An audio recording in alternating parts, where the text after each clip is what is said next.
Hello students, আজকে আমরা William ওয়ার্ডসওয়ার্থের লেখা আপন ওয়েস্টমিনিস্টার ব্রিজ কবিতাটাকে পড়তে যাচ্ছি। ক্লাস 11-এর সিলেবাসের অন্তর্গত একটা কবিতা, যেটাকে নিয়ে আজকে আমরা পড়া শুরু করব। এর আগে আমরা রিলাস ফ্রেন্ড নিয়ে আলোচনা শুরু করছিলাম। তো আজকে একটা কবিতা, একটা গল্প, একটা কবিতা যেরকম আগে জানানো হয়েছিল তোমাদেরকে, ঠিক সেই পদ্ধতিতেই আমরা গল্প কবিতা করতে করতেই আগাও।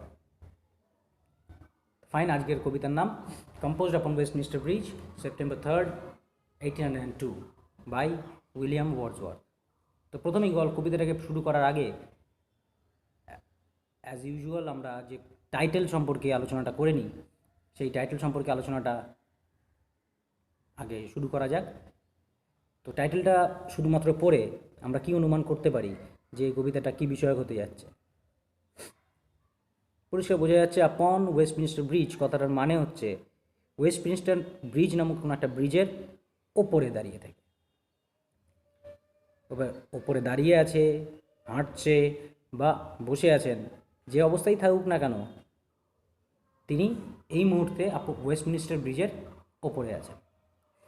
তো টাইটেলটার থেকে আমরা অনুমান করতেই পারি যে এই কবিতার মধ্যে লেখক আমাদের সামনে তুলে ধরতে যাচ্ছেন ওয়েস্টমিনিস্টার ব্রিজের উপরে দাঁড়িয়ে থেকে তিনি কেমন অনুভব করছেন। এবার সেই অনুভূতিটা তিনি তার চোখের সামনে থাকা দৃশ্যের উপর নির্ভর করে হতে পারে, অনুভূতিটি তার ব্যক্তিগত জীবনের কোনো এক অভিজ্ঞতার উপর হতে পারে। যেটারই উপরে হোক না কেন, তিনি এই মুহূর্তে ওয়েস্টমিনিস্টার ব্রিজের উপরে দাঁড়িয়ে আছেন এবং তিনি সেখানে দাঁড়িয়ে থেকে যা দেখতে পাচ্ছেন বা যা চিন্তা করতে পারছেন বা তার স্মৃতিতে যা ভেসে উঠছে, সেটা নিয়েই নিশ্চয়ই এই কবিতার মধ্যে আলোচনা করতে যাচ্ছেন। তার মানে এই কবিতাটা পড়ার আগেই আমরা বুঝে গেছি যে আমাদের কাছে কবিতার মূল বিষয়বস্তু আক্ষরিক অর্থে কী হতে যাচ্ছে, সেটা হচ্ছে ওয়েস্টমিনিস্টার ব্রিজের উপরে দাঁড়িয়ে থাকা অবস্থায় কবি এখানে কি দৃশ্য দেখতে পাচ্ছেন বা তার স্মৃতি হাতড়ে তিনি কি কল্পনা করতে পারছেন। এর উপর বেশ করে আমরা যদি কবিতাটার বিষয় সম্পর্কে আরও খানিকটা বোঝার চেষ্টা করতে চাই শুধুমাত্র টাইটেলটাকে পড়ে নিয়ে, তাহলে পরে সেক্ষেত্রে আমাদের কবি সম্পর্কে জানাটা খুব ইম্পর্ট্যান্ট। তোমাদের ক্লাসের জন্য এর আগে কোনোদিনও আমি এই কবি পরিচিতি নিয়ে কথা বলিনি। এই কবি পরিচিতি সম্পর্কে জেনে নেওয়াটা, অর্থাৎ কবি সম্পর্কে জেনে নেওয়াটা গুরুত্বপূর্ণ এই কারণের জন্য, কারণ ইংরেজি সাহিত্য হোক, যে কোনো সাহিত্যই হোক না কেন, প্রতিটা ক্ষেত্রে কবি বা লেখক লেখিকারা তাদের ব্যক্তিগত অভিজ্ঞতার উপর নির্ভর করেই তাদের কবিতাগুলোকে রচনা করে থাকে। কারণ একজন ব্যক্তি যে জিনিসটা তার চোখের সামনে দেখেন বা যেটার অভিজ্ঞতাতে তিনি অভিজ্ঞ হয়ে ওঠেন ছোটোবেলার থেকে, সেই বিষয়টাই তার মাথার উপরে ঘুরপাক খেতে থাকে এবং যার ফলে তার লেখার ধরনের মধ্যেও আমরা তার ছোঁয়া লক্ষ্য করতে পারি। তো স্বাভাবিকভাবে কবিতা পড়ার আগে, গল্পেও পড়ার আগে, নাটক পড়ার আগে এই লেখক বা লেখিকাদের সম্পর্কে খানিকটা জ্ঞান থাকাটা খুবই প্রয়োজনীয়। এবার সেটার জন্য আমাদের জানতে হবে ইংরেজি সাহিত্যটাকে আমরা বেশ কতগুলো পিরিয়ডসে ভাগ করে থাকি, এইজেস, যুগ যাকে বলা যায়। বাংলা সাহিত্যের ক্ষেত্রে যেরকম 3টি প্রধান যুগের কথা জানা যায়, একটা পুরাতন বাংলা যুগ, বাংলা সাহিত্যের যুগ, একটা মধ্যযুগ, আর একটা আধুনিক যুগ। একই রকমভাবে ইংরেজিতেও ঠিক সেরকমই কয়েকটা যুগের কথা আমরা পাই, যদিও সেই যুগের সংখ্যাটা বাংলার ক্ষেত্রে কম হলে পরেও ইংরেজির সাহিত্যের ক্ষেত্রে বেশ কয়েকটা। কিন্তু তাদেরও মধ্যে যদি আমরা শুধুমাত্র গুরুত্বপূর্ণ যুগগুলোর কথা নিয়ে চিন্তা করতে চাই, তাহলে পরে সেই যুগের সংখ্যাটাও নেহাত কম না। 16শো শতাব্দীতে প্রথম ইংরেজি সাহিত্যের বিকাশ শুরু হয়, প্রথম পরিচিতি পাওয়া যায় জিওফ্রে চসার নামক কোনো এক ব্যক্তির হাত ধরে, এবং সেই সময় থেকে আজকে পর্যন্ত ইংরেজি সাহিত্যটি বেশ কয়েকটা যুগের মধ্যে দিয়ে এগিয়ে গেছে। সেই যুগগুলোর নাম এই মুহূর্তে আমি শুধুমাত্র নামগুলো বলে যাচ্ছি, পরবর্তীতে অন্য কোনো ভিডিওতে আমরা সেটা নিয়ে ডিটেলসে আলোচনা করব গল্পের আকারে মনে রাখার জন্য। তো প্রথম যে যুগটা, সেই যুগটাকে বলা হয় ওল্ড ইংলিশ পিরিয়ড, অথবা অনেকে বলেন অ্যাংলো স্যাক্সন পিরিয়ড, অথবা যেহেতু জিওফ্রে চসারের হাত ধরে এই যুগের সৃষ্টি হয়, ইংরেজি সাহিত্যের সূচনা হয়, তো সেই কারণের জন্য জিওফ্রে চসারকে সম্মান দেওয়ার কারণে সেই যুগটার নামকরণ করা হয় চসারিয়ান পিরিয়ড। এই যুগে ইংরেজি সাহিত্যটা শুধুমাত্র সৃষ্টি হয়েছিল, তার খ্যাতি আজকের যুগে ইংরেজি সাহিত্যের যা আছে ততটা ছিল না। সেই সময় ইংরেজি সাহিত্য একটি ছোট্ট এলাকার মানুষের মুখের ভাষা ছিল মাত্র। এর পরবর্তীতে চসার যখন লেখালেখি শুরু করেছেন, বই প্রকাশ করেছেন, ইংরেজি সাহিত্যটা ধীরে ধীরে ছড়াতে শুরু করেছে, ঠিক সেই সময় সেই এলাকায় মানুষের মধ্যে কুসংস্কারের মাত্রা কম থাকার কারণে তারা প্রথমত পোপদের আধিপত্যে বসবাস করছিলেন। পরবর্তীতে তারা কুসংস্কারাচ্ছন্ন পরিস্থিতি থেকে বেরিয়ে এসে তারা স্থির করলেন যে তারা না, নিজেদের একটি রাজত্ব, নিজেদের মধ্যে থেকে একজনকে রাজা বেছে নিয়ে তারা রাজার অধীনে তাদের জীবনযাপন করবেন। কিন্তু রাজা খুঁজে পাওয়া না যাওয়ার কারণে তারা খুঁজে পেলেন একজন মহিলাকে, যাকে তারা সেই এলাকার মানুষেরা, ইংরেজরা সেই সিংহাসনে বসান, এবং সেই মহিলাটির নাম ছিল এলিজাবেথ, যাকে আমরা পরবর্তীতে কুইন এলিজাবেথের নামে চিনি। এবং সেই সময় থেকে, যবের থেকে কুইন এলিজাবেথ সিংহাসনে আসীন হলেন, সেই সময়ের থেকে শুরু হয় এলিজাবেথন পিরিয়ড। এই সময় কুইন এলিজাবেথের সময় একজন বিখ্যাত লেখক, যাকে আজকে আমরা খ্যাতির চূড়ান্ত পর্যায়ে পৌঁছতে শুনে এসেছি বা জেনে এসেছি, সেই ব্যক্তির আবির্ভাব ঘটে। তার নাম উইলিয়াম শেক্সপিয়ার। এবং ইনি প্রথম ব্যক্তি যিনি নাকি ইংরেজি সাহিত্যটাকে একটা ছোট্ট এলাকার ভাষার থেকে সারা বিশ্বের দরবারে চরম পর্যায়ে পৌঁছে দেন। এবার এই দুটো পিরিয়ডের মধ্যেই ইংরেজি সাহিত্যটি বিশ্বের দরবারে একটি বিশাল আকার ধারণ করে, এবং যে কারণে জিওফ্রে চসারকে বলা হয় ইংরেজি সাহিত্যের জনক, কারণ তিনি জন্ম দিয়েছিলেন ইংরেজি সাহিত্যটিকে। পরবর্তীতে ইংরেজি সাহিত্যের সুনাম বৃদ্ধি পেয়ে যাওয়ার কারণে, যেহেতু সেটা উইলিয়াম শেক্সপিয়ারের হাত ধরে তার সুনামটা বৃদ্ধি পায়, সেই কারণের জন্য এই যে পিরিয়ডটা, এলিজাবেথন পিরিয়ড, এই পিরিয়ডটাকে বলা হয় ইংরেজি সাহিত্যের সুবর্ণযুগ। এলিজাবেথন পিরিয়ডে যেহেতু উইলিয়াম শেক্সপিয়ারের আবির্ভাব এবং তারই হাত ধরে ইংরেজি সাহিত্য একটি সাহিত্যের বিশাল আকার ধারণ করে, সেই কারণের জন্য উইলিয়াম শেক্সপিয়ারকে সম্মান জানানোর কারণে বা জন্য এই যুগটার আরেকটা নামকরণ করা হয়, সেটা হলো শেক্সপিয়ারিয়ান পিরিয়ড। এর পরবর্তীতে মানুষ যত শিক্ষিত হতে শুরু করলো, মানুষ বুঝতে শুরু করলো যে শুধুমাত্র সাধারণ কাজকর্ম করে, গৃহপালিত পশু পালন করে, চাষাবাদ করে মানুষ উন্নতি করতে পারবে। তো স্বাভাবিকভাবে শুরু হলো বিজ্ঞানের চর্চা। এই বিজ্ঞানের চর্চা যখন শুরু করেছে, ঠিক সেই সময় কুইন এলিজাবেথ অলরেডি অনেক, তার বয়স হয়ে গেছে, তিনি বয়সের ভারে ভারাক্রান্ত, তিনি আর রাজত্ব চালাতে চাইছেন না। সেই সময় তিনি তার উত্তরাধিকার ভিক্টোরিয়াকে সিংহাসনে আসীন করালেন। শুরু হলো ভিক্টোরিয়ান পিরিয়ড। কুইন ভিক্টোরিয়ার এই সময় ইংরেজির সাহিত্যের যত না বিকাশ হতে দেখা যায়, তার চাইতে বেশি মাত্রায় বিকাশ হতে শুরু করে বিজ্ঞান চর্চার। সারাদিন ধরে মানুষ বিজ্ঞান চর্চা করতে থাকে, এবং পরবর্তীতে বিজ্ঞান নানান রকমের মানুষের সুবিধার জন্য নানান রকমের বস্তু সামগ্রীকে আবিষ্কার করতে শুরু করে। এই কারণে এই যুগটার আরও একটা নাম, সেটা হচ্ছে এজ অফ সায়েন্স। যদিও এই সময়ও নানান ধরনের লেখক লেখিকারা তাদের কার্যকলাপ চালিয়ে গেছে, কিন্তু যেহেতু এই যুগে অধিকাংশ মানুষের মূল চিন্তার বিষয় ছিল সায়েন্স, বিজ্ঞান, সেই কারণে তাদের লেখার মধ্যেও সেই বিজ্ঞান ভিত্তিক আলোচনা আমরা অবশ্যই লক্ষ্য করতে পারব। যখনই আমরা কুইন ভিক্টোরিয়ার সময়কালের লেখক লেখিকাদের গল্প, কবিতা, নাটক ইত্যাদি পড়ব, তার মধ্যে বিজ্ঞান সচেতনতার বিষয় নিয়ে অবশ্যই তার মধ্যে কিছু না কিছু আলোচনা থাকবে, কারণ সেই যুগটাই ছিল বিজ্ঞানের যুগ।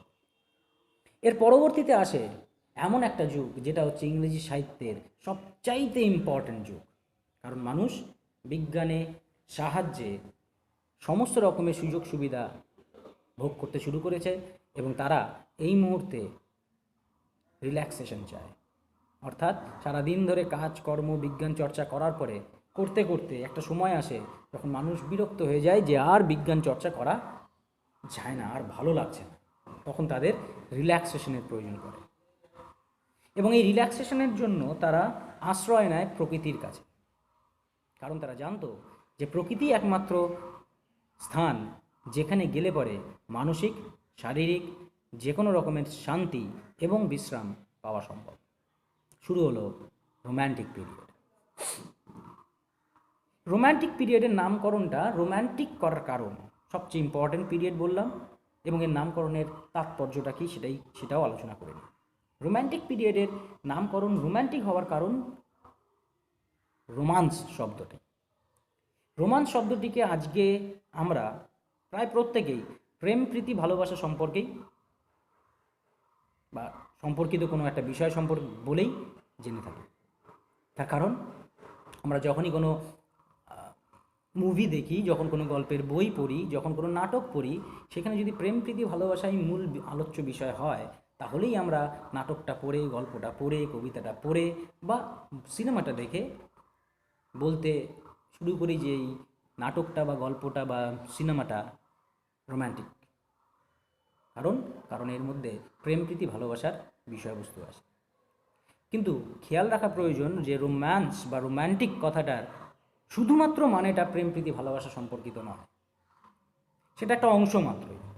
হ্যাঁ, প্রেম প্রীতি ভালোবাসা মানেই রোম্যান্টিক, কিন্তু রোম্যান্টিক মানেই যে শুধুমাত্র প্রেম প্রীতি ভালোবাসা তা বলা যায় না। কেন?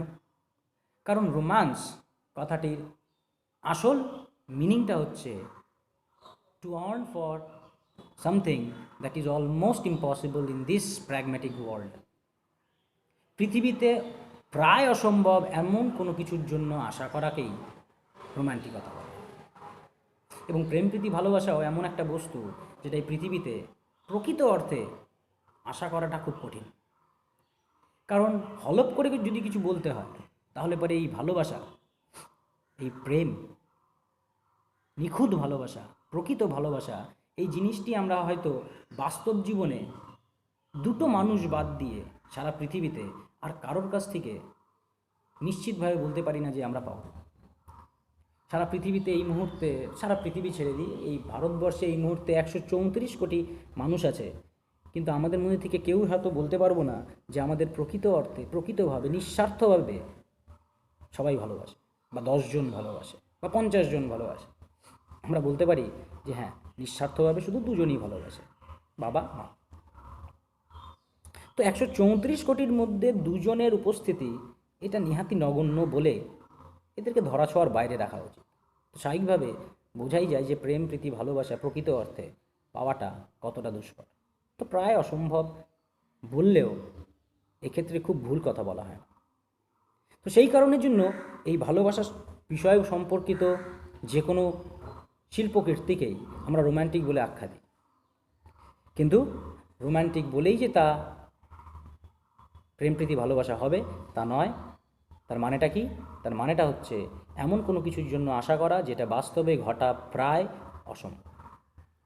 এর পরবর্তীতে যে যুগটা আসে, এই নিয়ে লেখক লেখিকারা রচনা করে গেছেন, এবং সাহিত্যকর্ম মানেই যেহেতু এরকম বিষয় নিয়ে যেটাকে বাস্তবে প্রায় দেখতে পাওয়া যায় না, যেটা শুধুমাত্র সাহিত্যিকরাই চোখের সামনে দেখতে পান, যেটা সাধারণ মানুষের চোখের সামনে ঘটতে দেখা যায় না, সাধারণ মানুষ চোখের সামনে ঘটলেও তারা নিজেরা তাদের এই বাহ্যিক চক্ষুতে সেটাকে অনুভব করতে পারে না। তো সেই কারণের জন্য তাদের কাছে সেটা কী থেকে যায়? অসম্ভব। কিন্তু সেটাকে অসম্ভব বলা হয় না, বলা যায় না, কারণ সেটাকে কারা সম্ভব হতে দেখছেন? সাহিত্যিকরা সম্ভব হতে দেখছেন। তো সেই কারণে এরকম জাতীয় বিষয়বস্তু নিয়ে লেখক লেখিকারা যখন রচনা করছেন, সেই সময়টার যুগটাই হচ্ছে রোম্যান্টিক পিরিয়ড। এবং এই যুগটাকে সবচেয়ে গুরুত্বপূর্ণ যুগ বলা হচ্ছে, বা আমি বলি এই কারণের জন্য, কারণ এই সময় লেখক লেখিকাদের যে আউটবার্স্ট, অর্থাৎ যে সংখ্যায় এই সময় লেখক লেখিকারা লেখালেখির কাজটা শুরু করেছেন, তা প্রচুর। এর পরবর্তীতে যে যুগটা, সেই যুগটার নাম মডার্ন পিরিয়ড, যে যুগের মধ্যে দিয়ে আমরা এই মুহূর্তে বিচরণ করছি।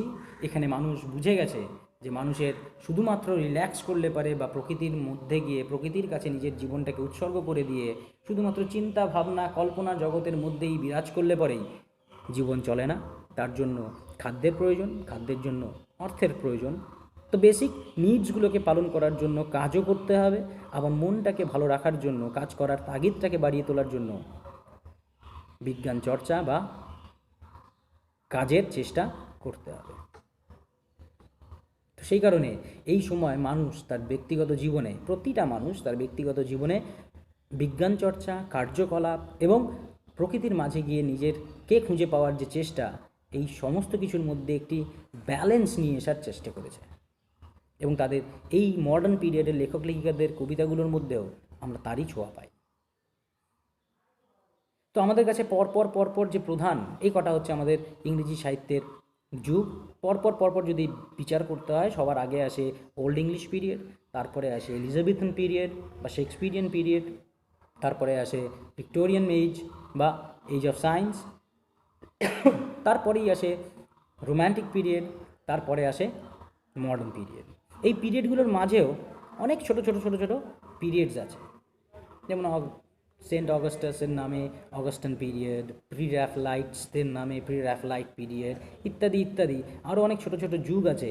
সেই যুগগুলোকে আমরা যখন পরবর্তীতে ভবিষ্যতে অনার্স নিয়ে বা ইংলিশ অনার্স নিয়ে পড়াশোনা করব, তখন নিশ্চয়ই আমাদের পড়তে হবে বা আমরা তখন জেনে নেব। এই মুহূর্তে আমাদের এই কয়েকটা পিরিয়ড সম্পর্কে সামান্য ধারণা থাকা প্রয়োজন ছিল, সেটা আমরা এই কিছুক্ষণের আলাপচারিতায় নিশ্চয়ই পেয়ে গেছি। এবং এই সমস্ত পিরিয়ডগুলোর মধ্যে যেটা আমাদের সবচেয়ে ইম্পর্ট্যান্ট পিরিয়ড বলে আখ্যা দেওয়া হলো, সেটা হচ্ছে রোম্যান্টিক পিরিয়ড। সেই রোম্যান্টিক পিরিয়ডের সময়কালটাকে মনে রাখাটা প্রয়োজন। সেটা হচ্ছে 1801 সাল থেকে 1900 সাল পর্যন্ত যে সময়কাল, এটাকেই কম বেশি রোম্যান্টিক পিরিয়ডের সময়কাল হিসেবে ধার্য করা হয়েছে। এই 100টা বছর, দ্য 19th সেঞ্চুরি। তার মানে এই না যে 1800 সালের 31শে ডিসেম্বরের রাত্রি 12টার পরে হঠাৎ করে সবার মানসিকতা রোম্যান্টিসিজমে পাল্টে গেল, তা কিন্তু নয়। প্লাস মাইনাস 5-7 বছর ইজ অ্যাকসেপ্টেড, কারণ একটা মানুষের মানসিকতা পরিবর্তন করার জন্য একটা সময়কালের প্রয়োজন। তো আমরা একটা অ্যাজামশানে, একটা ধারণায় ধরে নিচ্ছি যে সেটা মোটামুটি 1801 সাল থেকে শুরু করে 1900 সাল পর্যন্ত সময়কালটাকে বলা হচ্ছে রোম্যান্টিক পিরিয়ড। আমাদের যে কবি উইলিয়াম ওয়ার্ডসওয়ার্থ এই যুগেরই প্রথম দিকের কবি, অর্থাৎ 1801 সাল থেকে শুরু করে সেই সময়কার কবি। লক্ষ্য করো উইলিয়াম ওয়ার্ডসওয়ার্থ সম্পর্কে কি বলা আছে। বলছে 1770 to 1850, 1770 সালে জন্ম, 1850 সালে মৃত্যু। 1770 সালে জন্ম হওয়ার কারণে তার জীবন শুরু হয়েছিল বলা যায় ভিক্টোরিয়ান পিরিয়ডে, কিন্তু 30 বছর বয়স পার হওয়ার পরেই তিনি অলরেডি রোম্যান্টিক পিরিয়ডের যুগের মধ্যে পৌঁছে যান। তো স্বাভাবিকভাবে তিনি এমন একটা সময় বড় হয়ে উঠছিলেন যখন মানুষের মানসিকতা ভিক্টোরিয়ান পিরিয়ড থেকে রোম্যান্টিক পিরিয়ডের দিকে কী করছে, ট্রান্সফর্মড হচ্ছে, পরিবর্তিত হচ্ছে। অর্থাৎ তার লেখার মধ্যেও আমরা সেরকম জাতীয় ছোঁয়াই দেখতে পাবো। কিন্তু পরবর্তীতে যখন তিনি তার ম্যাচিওর্ড লাইফটা লিড করেছেন, সেটা কিন্তু সম্পূর্ণটাই রোম্যান্টিক পিরিয়ডের মধ্যে। আর সেই জন্য এনাকে বলা হয় রোম্যান্টিক পিরিয়ডের one of the most important poets. Was one of the pioneers of English romantic movement. তিনি ছিলেন ইংরেজি রোম্যান্টিক মুভমেন্টের একজন অগ্রণী ভূমিকা গ্রহণকারী ব্যক্তিত্ব, পায়োনিয়ার্স, যিনি নাকি অগ্রণী ভূমিকা গ্রহণ করেছেন কোনো একটা বিশেষ কার্যের জন্য। তো মুভমেন্ট বলা হচ্ছে এই কারণের জন্য, কারণ মানুষের মন তখন মুভ করতে শুরু করেছে, তার মধ্যে একটি আলোড়ন সৃষ্টি হয়ে গেছে এবং মানুষের মন পরিবর্তিত হচ্ছে, এবং সেই পরিবর্তিত করার জন্য এই ব্যক্তি একটি বিশেষ ভূমিকা গ্রহণ করেছিলেন। Some of his noted works include Lines Composed a Few Miles Above Tintern Bay, Ode on the Intimations of Mortality, Prelude, etc.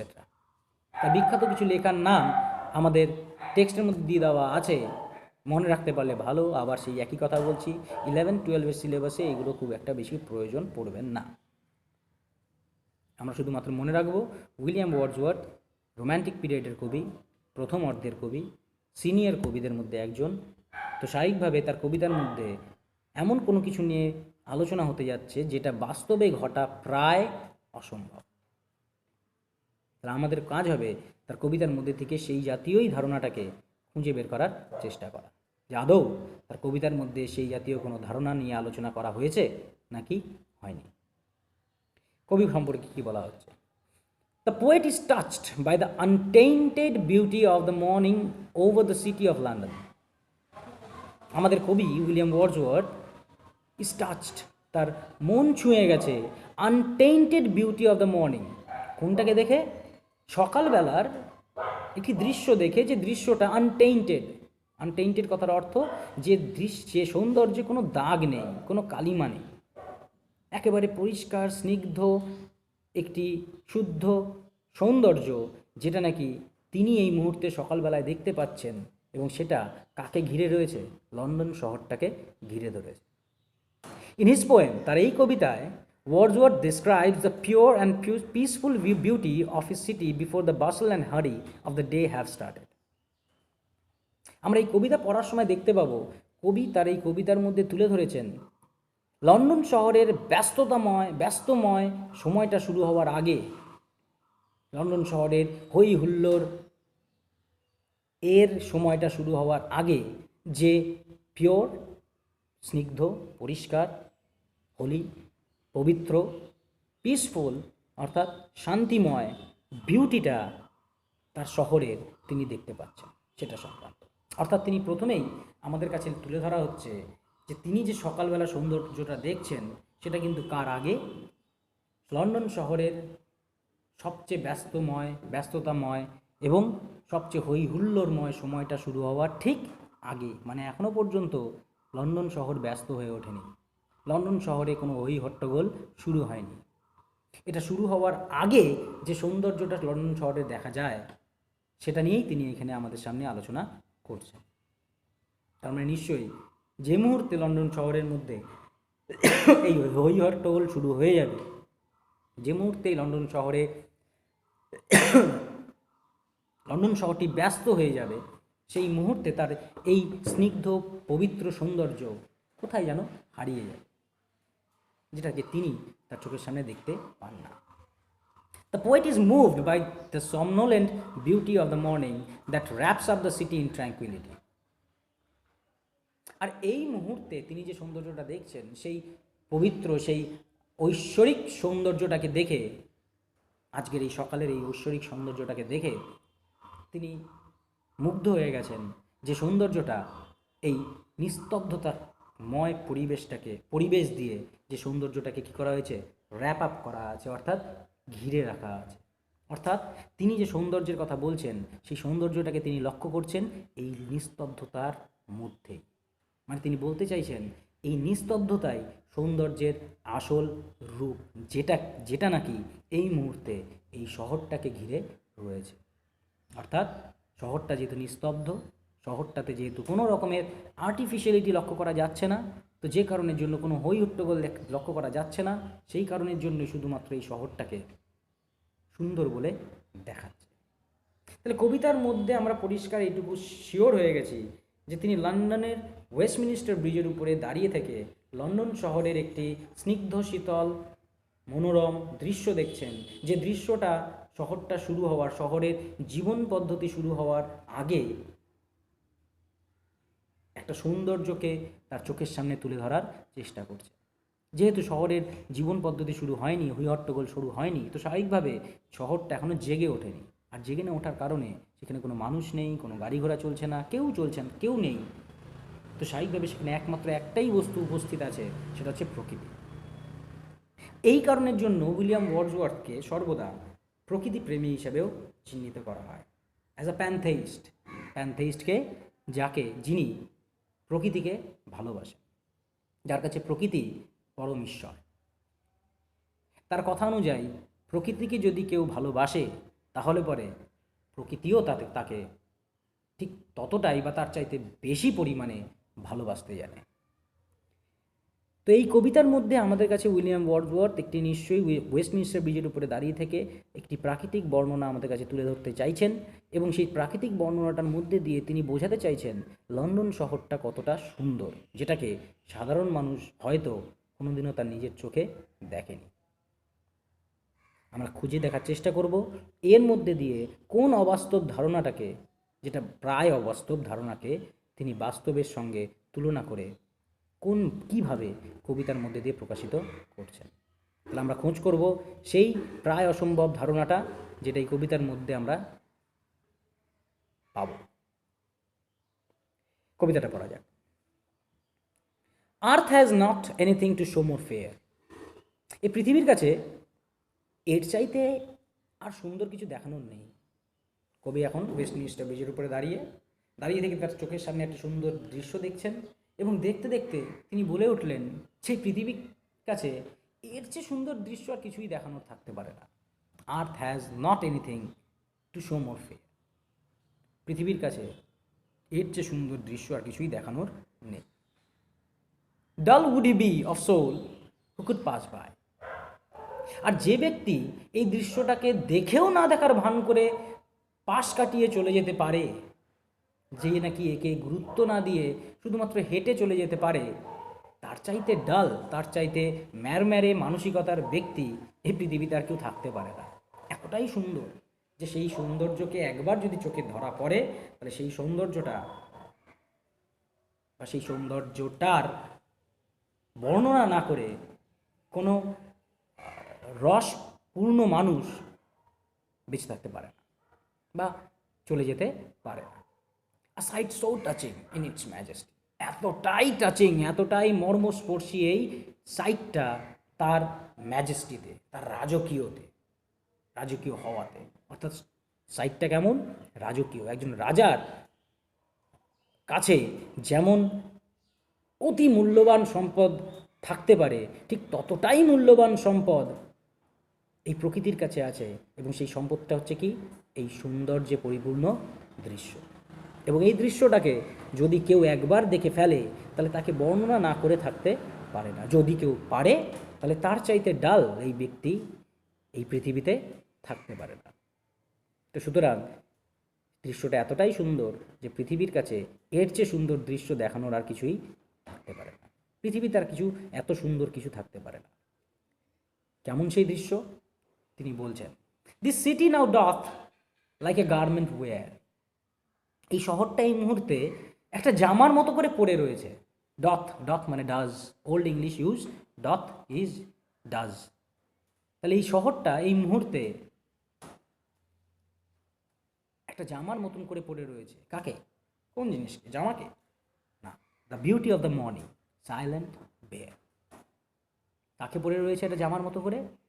এই সকালবেলার সৌন্দর্যটাকে সেই জন্য তার সারা শরীরে জামার মতন করে তার শরীরটাকে ঢেকে রেখেছে। সৌন্দর্যটা কেমন?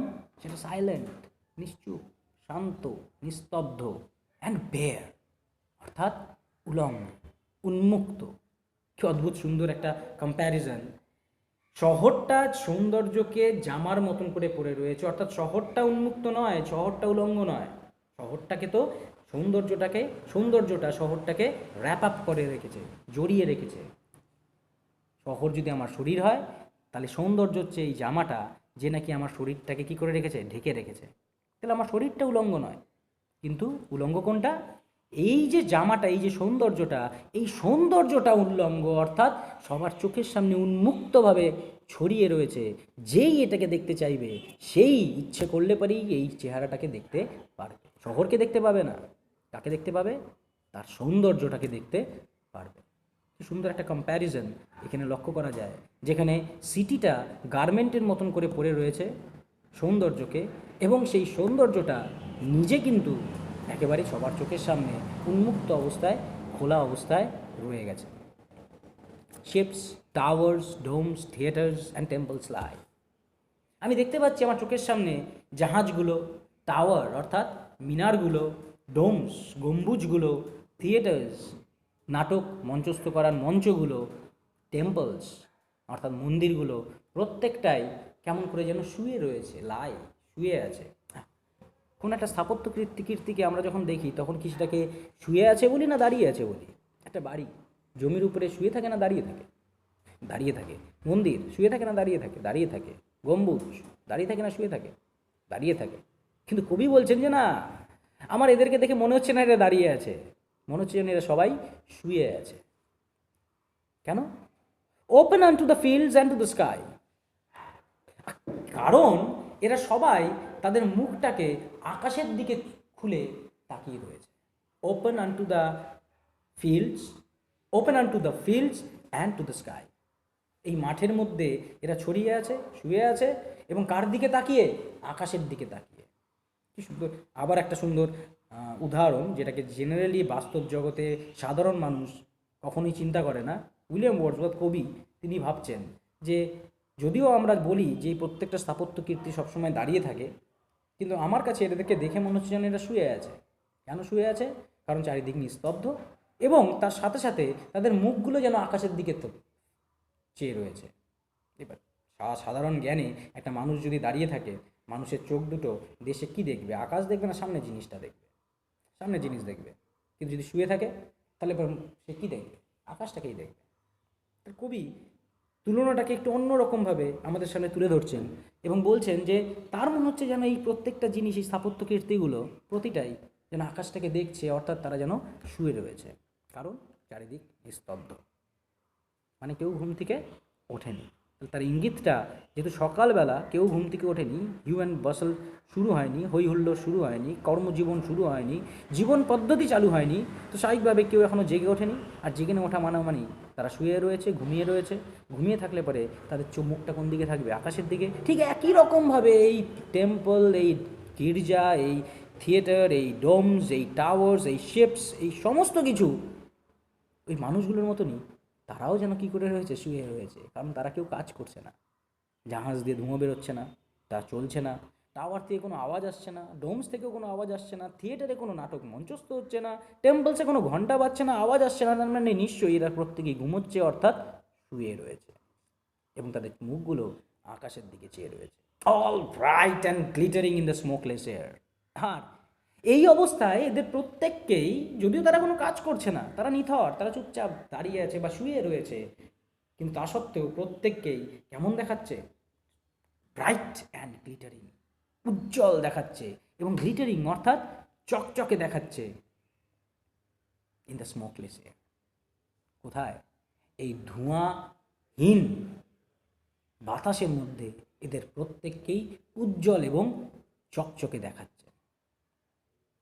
কর্মজীবন এখনও শুরু হয়নি, আওয়াজ সৃষ্টি হয়নি, তো স্বাভাবিকভাবে বাতাসে ধোঁয়ার পরিমাণ বৃদ্ধি পায়নি।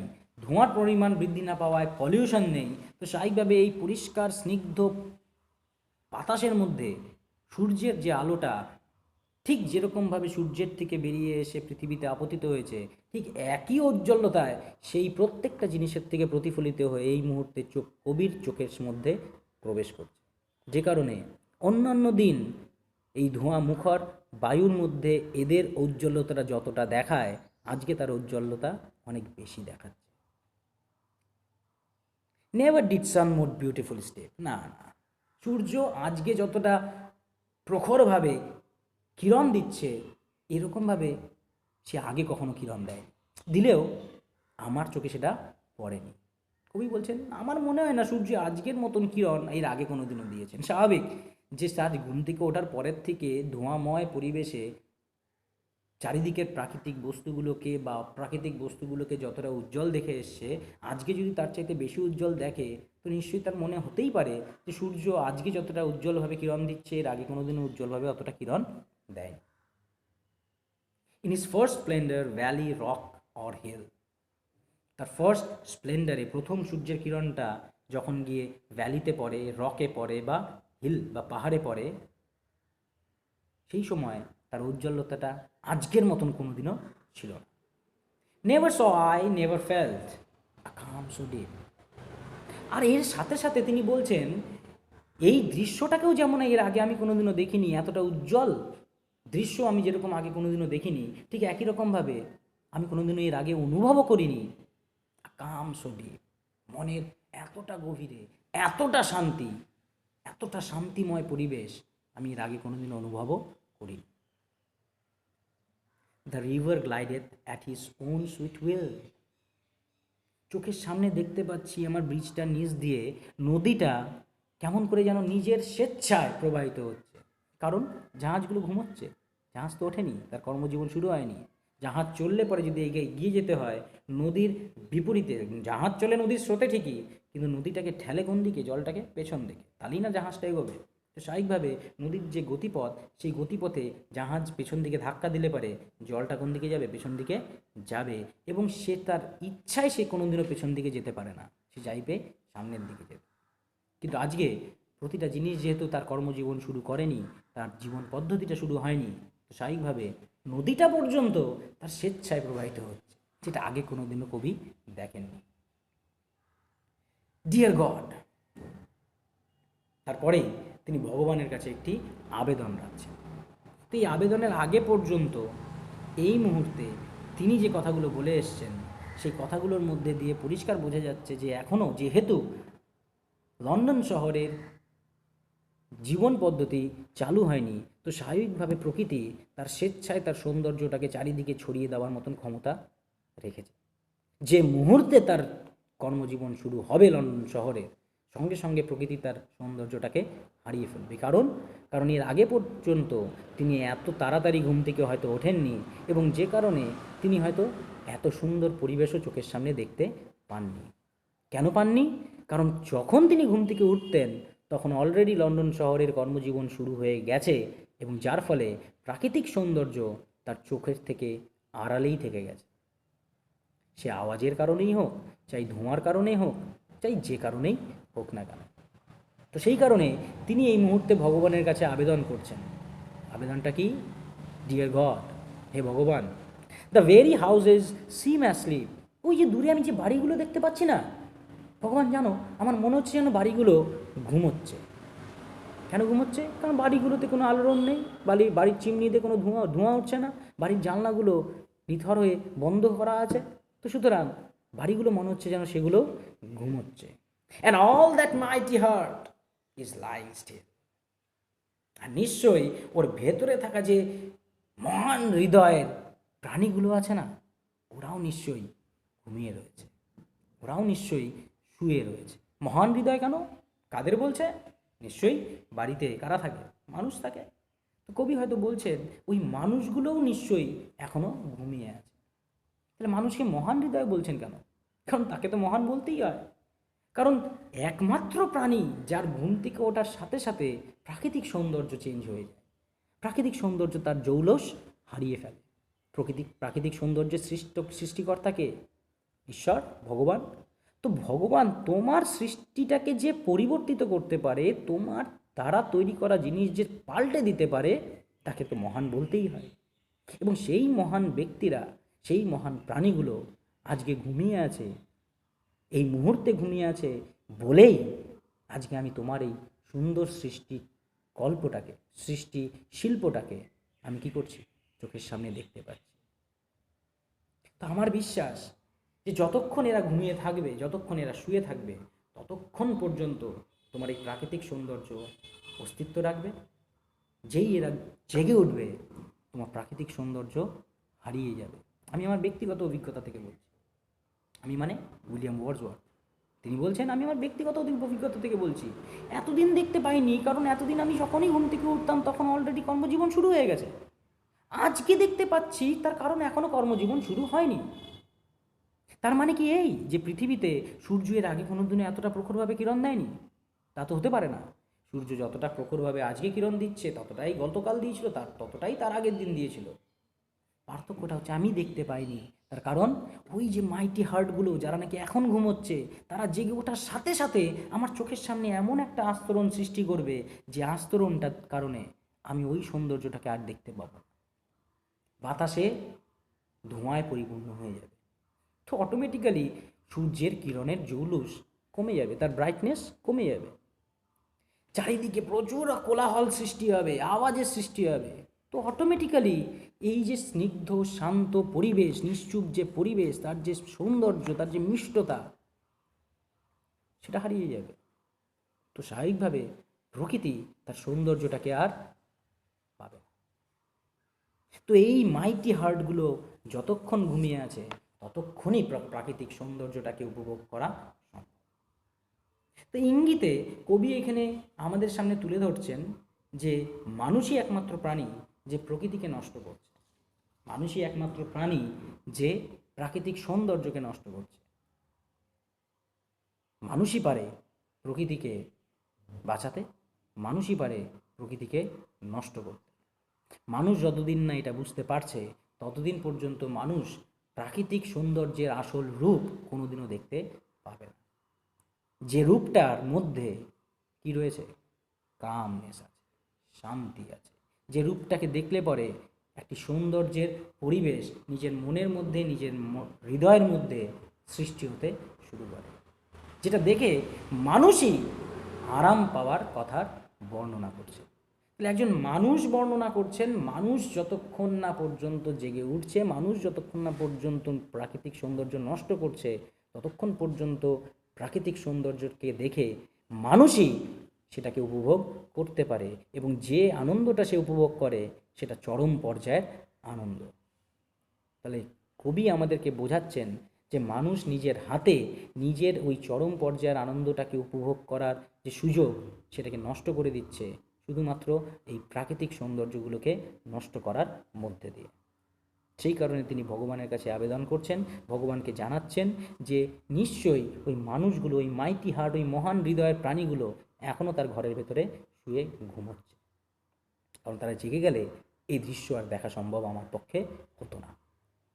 তাহলে কবিতাটার মধ্যে তিনি আমাদের কাছে বর্ণনা করে যাচ্ছেন লন্ডন শহরে তিনি এই মুহূর্তে কি দেখতে পাচ্ছেন, এবং সেটাকে বর্ণনা করার মধ্যে দিয়ে তিনি আমাদের কাছে তুলে ধরছেন যে মানুষ প্রাকৃতিক সৌন্দর্যকে নষ্ট করছে, এবং তারই মধ্যে দিয়ে ইঙ্গিতে তিনি আমাদের কাছে আবেদন করছেন বা মানুষের কাছে আবেদন করছেন, তার রিডারদের কাছে আবেদন করছেন যে তারা যেন মানুষকে সচেতন করে তোলে যে যদি সে এই সুপ্রিম আনন্দটাকে, এই ঐশ্বরিক আনন্দটাকে উপভোগ করতে চায়, তাহলে এই প্রকৃতির সৌন্দর্যকে সে কখনোই যেন নষ্ট না করে। তো এ তো গেল একটা মিনিং, একটি আক্ষরিক মিনিং এবং তার মধ্যে থাকা কিছুটা ইনার মিনিং। আক্ষরিক মিনিং, তার line by line detailed discussion, তার লাইন বাই লাইন মিনিংটা, যেখানে এই প্রাকৃতিক সৌন্দর্যের বর্ণনা আমরা দেখতে পাবো, এবং লাইনের মধ্যে দিয়ে তিনি তার যে ব্যাখ্যাগুলো দিয়েছেন সেই ব্যাখ্যাগুলো আমরা যেটাকে বর্ণনা করব সেটাই তার আক্ষরিক মিনিং। তার ইনার মিনিং, তিনি যেন মানুষের কাছে আবেদন করছেন যে মানুষ যদি চায় সেই ঐশ্বরিক সৌন্দর্যটাকে উপভোগ করতে, তাহলে পরে তাকে প্রাকৃতিক সৌন্দর্যটাকে নষ্ট করার হাত থেকে, নষ্ট হওয়ার হাত থেকে বাঁচাতে হবে, এবং সেটা বাঁচানোর ক্ষমতাও শুধুমাত্র কার আছে, মানুষের আছে। কিন্তু মূল যে প্রশ্ন, যেটা আমাদের টাইটেল পড়ার সময় যে আলোচনাটার কারণে আমরা এই কবিতাটাকে পড়ার সময় কিছু একটা কথা মনে করে খোঁজার চেষ্টার কথা করার জন্য বলেছিলাম, সেটা কি বলেছিলাম, এমন কোনো কিছুর সঙ্গে, এমন কোনো কিছুর জন্য আশা করা যেটা বাস্তবে ঘটা প্রায় অসম্ভব। যেহেতু রোম্যান্টিক পিরিয়ডের মধ্যে এই কবিতাটা লেখা হয়েছে এবং কবি রোম্যান্টিক পিরিয়ডের একজন কবি, তো স্বাভাবিকভাবে তার লেখার মধ্যে এরকম কোনো বস্তু, এরকম কোনো ধারণা আমরা দেখতেই পাবো। তো সেই ধারণাটা, সেই অবাস্তব প্রায় অসম্ভব ঘটনাটা, সেই ঘটনাটা হচ্ছে কবি যখন এই কবিতাটাকে রিলে করছেন, বর্ণনা করছেন, তখন খেয়াল করে দেখো তিনি এখানে যেরকম ভ্যালি, রক আর হিল এই ইমেজগুলোকে তুলে ধরেছেন, একটি প্রাকৃতিক ইমেজকে তুলে ধরেছেন, ঠিক একই সঙ্গে তিনি আবার তুলে ধরেছেন ships, towers, domes, theatres and temples. অর্থাৎ তিনি প্রাকৃতিক সম্পদগুলোর সাথে সাথে অপ্রাকৃতিক বা আর্টিফিশিয়ালি তৈরি করা বস্তুগুলোর কথা তুলে ধরছেন, এবং দুটোকেই তিনি কিন্তু প্রকৃতির মধ্যেকার অংশ হিসেবে কী করছেন, বর্ণনা করছেন।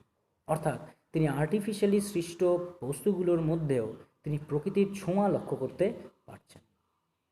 তাহলে আর্টিফিশিয়ালি তৈরি হওয়া বস্তুগুলোকে, কৃত্রিমভাবে তৈরি হওয়া বস্তুগুলোকে বা বস্তুগুলোর মধ্যে কবি এখানে প্রকৃতিকে দেখতে পাচ্ছেন, প্রকৃতির সৌন্দর্যকে দেখতে পাচ্ছেন, প্রকৃতির ছোঁয়া দেখতে পাচ্ছেন। অর্থাৎ তিনি এই বস্তুগুলোকে প্রাকৃতিক সম্পদের সঙ্গেই কী করছেন, তুলনা করছেন, যেটা সাধারণ মানুষের পক্ষে করাটা সম্ভব নয়।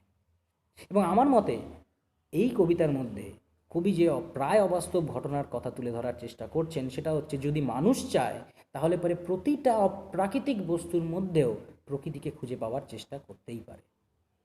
অর্থাৎ প্রকৃতিকে খোঁজার জন্য তোমাকে নদীকে দেখতে হবে বা পাহাড়কে দেখতে হবে বা পর্বতকে দেখতে হবে তা নয়।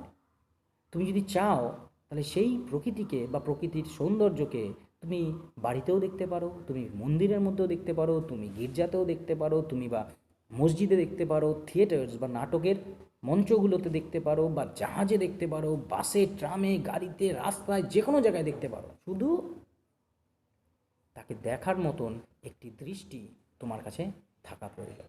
আর যদি মানুষের কাছে সেই দৃষ্টিটার অর্জন করা সম্ভব হয়, তাহলে পরে প্রাকৃতিক সৌন্দর্য পৃথিবী থেকে কোনোদিনও নষ্ট হবে না। তো এই টোটাল কবিতার মধ্যে এই অবাস্তব, প্রায় অবাস্তব ঘটনাটাকে তিনি আমাদের সামনে তুলে ধরছেন এবং বলার চেষ্টা করছেন যে এই প্রকৃতিকে নষ্ট যেমন মানুষ করছে, এই প্রকৃতিকে বাঁচানোর ক্ষমতাও মানুষেরই আছে, এবং সেটা করতে পারলে পারে মানুষই এই প্রাকৃতিক সৌন্দর্যের যে ঐশ্বরিক আনন্দ, সেই ঐশ্বরিক আনন্দটিকে সে যেন উপভোগ করতে পারবে। তো এই ছিল আমাদের কম্পোজড আপন ওয়েস্টমিনিস্টার ব্রিজের সেপ্টেম্বর 3, 1802 আলোচনার বিষয়বস্তু। আশা করি আলোচনাটা করতে পেরেছি। যদি অসুবিধা থেকে থাকে অবশ্যই আবার বলছি, কমেন্ট করে প্রশ্ন জিজ্ঞেস করো, আমি চেষ্টা করব আনসারগুলোকে বা তোমাদের সমস্যাগুলোকে দূর করার। তো আজকে এই পর্যন্তই থাক। পরবর্তীতে যদি কোনো আলোচনা করার মতো মনে হয় এই কবিতা সংক্রান্ত, আবার ভিডিও আপলোড করব, অবশ্যই তোমরা দেখে নেবে টাইটেল দেখে। Thank you.